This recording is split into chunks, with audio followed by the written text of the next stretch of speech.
Hello, welcome to the Peaceful Woodturner. I saw this tree getting cut down by the side of the road, went back and grabbed some of it because it's had an interesting life and I thought it would make interesting stuff. So I've got this hunk of it cut down in a way that I should be able to work with it.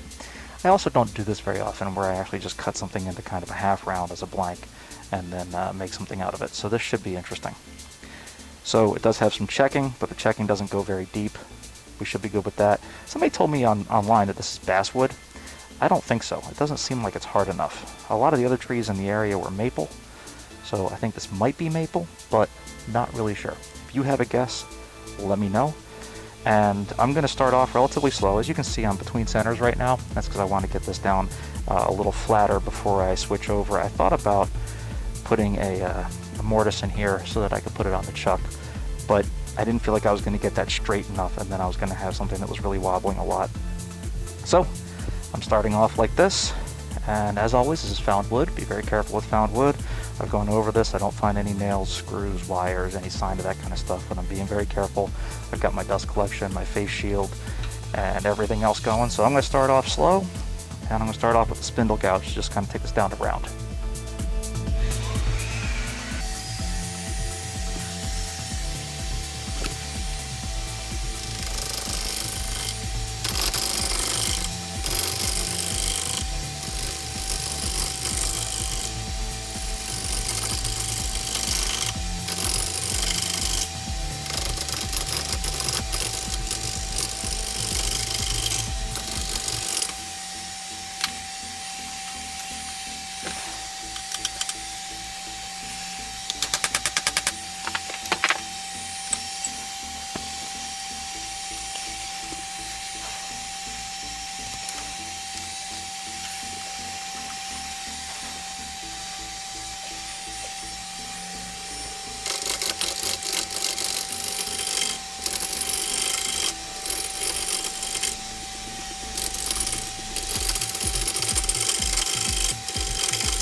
So that was getting tedious, so I went ahead and cut the camera off and just finished cutting this tenon on so that I could put this on my chuck.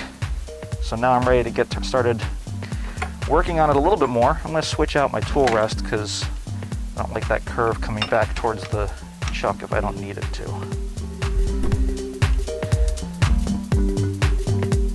So now it's time to just finish rounding this off. And once I get that rounded off, I'll be able to start actually shaping the inside and everything else. I do like how this is looking so far. I think this is going to be really pretty. There's some color in the grain, some swirls, everything else. Gotta watch out for these inclusions, but they do make things nice. So let's keep going.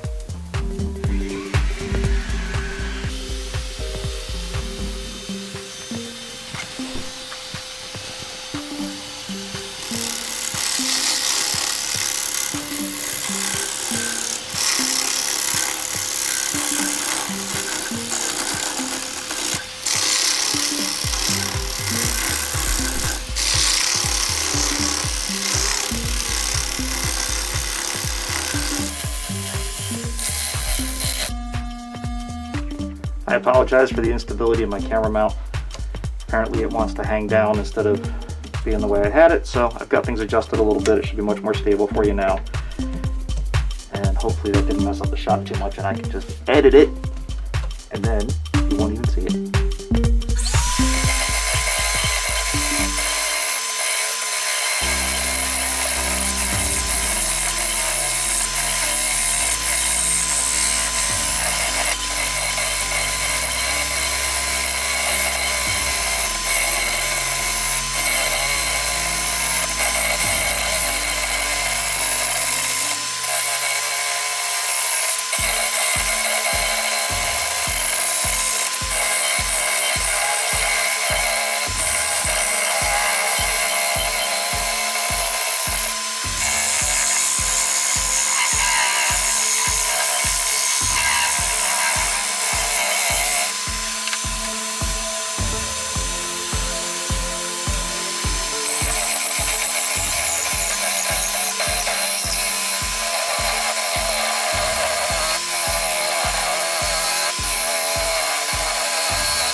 Okay, new camera angle. I'm going to keep hollowing out now.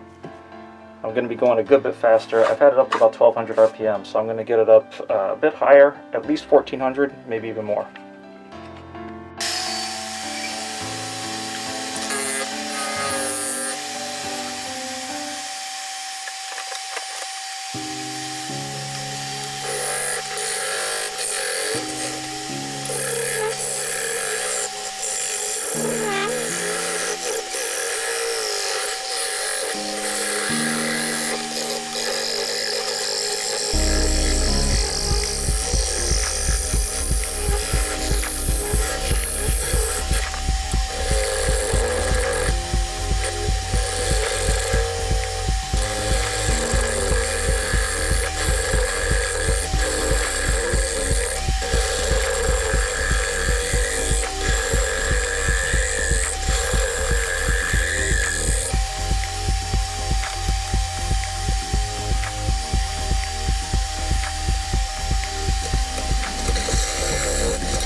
Alright, remember we mentioned the bark inclusions earlier.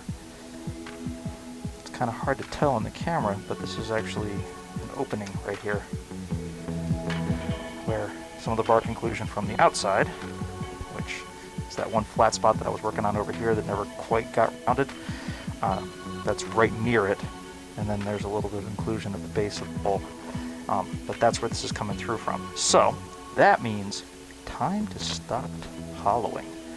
Just going to do a little bit of finishing on the outside, take off the last little bits of these flat parts. I left them on as long as I could just to kind of keep things stable.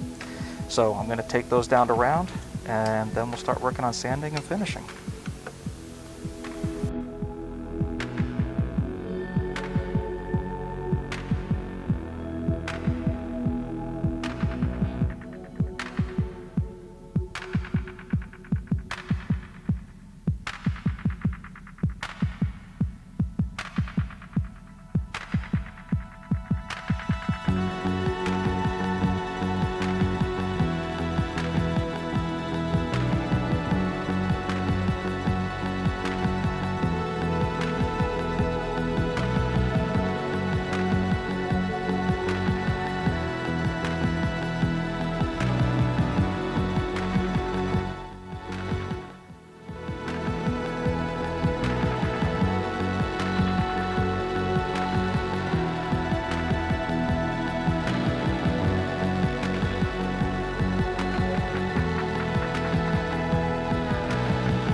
Alright, this looks really good. I'm excited about it. I like this little insect track that's right there. I'm hoping that that stays enough to come out a little bit when I stain. Got to be careful, this is that weak area. You can see it's got some cracking. So the first thing I'm going to do is put some glue in there and let that set up, and then I'll start sanding.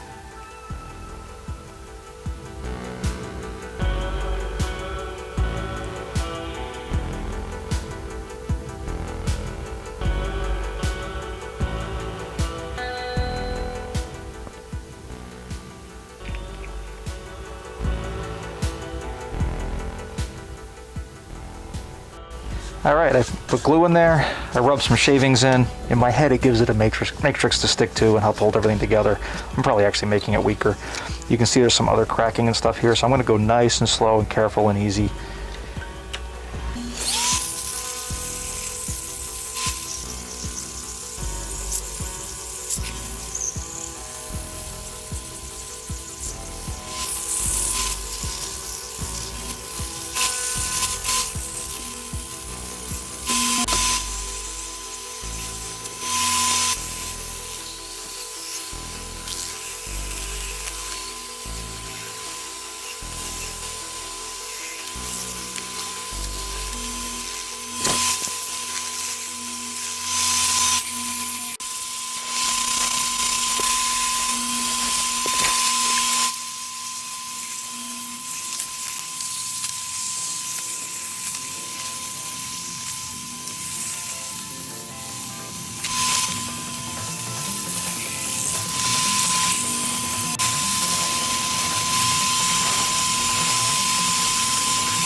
Sanded through 350 with the sponge. Now I've got it reversed around. I got a couple ways that I can do a reverse chuck. This is my favorite in terms of being able to get to most of the body of the piece. So it's just pressure fit against this. Got it locked in nice and tight. It always takes a little bit of work to try to get it close to centered, but I've got it pretty good. So now I'm going to start doing the higher grits, and then I'm going to start actually polishing it up.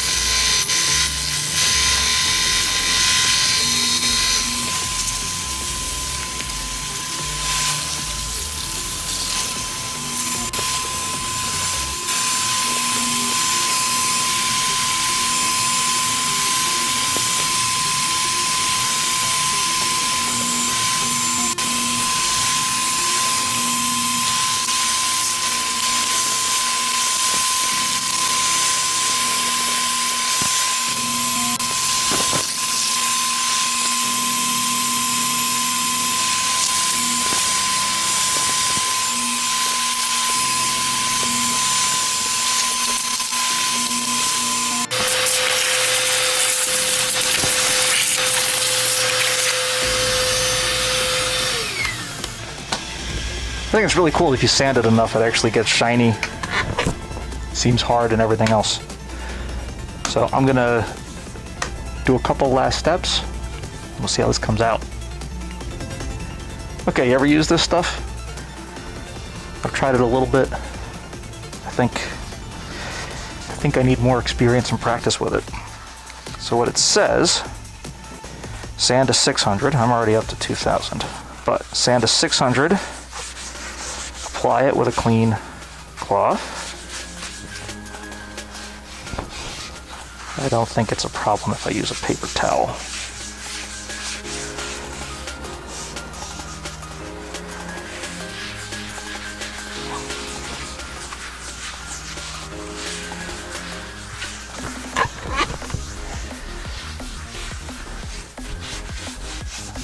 Did change the color a little bit, but I like it. I like how all this stuff is popping really nice. All these different little bits and pieces. This is why I like the weird wood that nobody else wants. I've heard people say life's too short to turn bad wood. I may not be the greatest turner, but I do like wood with character. Rotted, hard life, all that. Yeah, that's the stuff I want. Okay, so that's on there. It's dry. Let's just make sure I read these instructions carefully.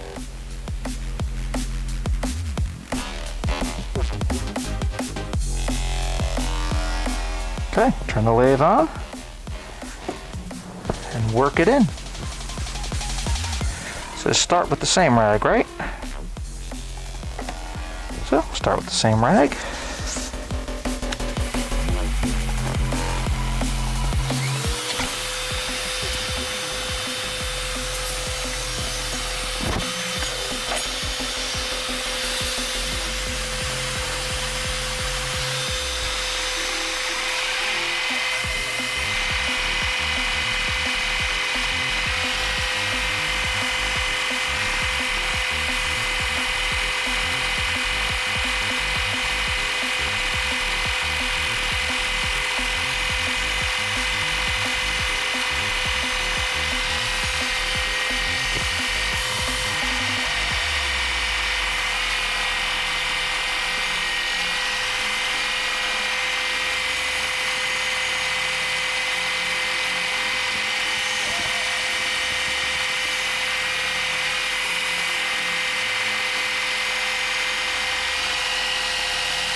Well, that is pretty. That's a very hard, smooth finish. Really like that. touch it up on the inside, and I'll show you everything. Do not gaze too long into the abyss. So I ebonized the interior with iron oxide. Basically, you just take steel wool and you dissolve it in vinegar. Reacts with the tannins in the wood, and so different wood react differently, but I knew that this one was going to be before. So the inside is really dark, and then the outside is just really pretty. This is a really smooth, hard finish already. I really like it. Hope you do too. Let me know what you think, and thank you for joining me on The Peaceful Woodturner.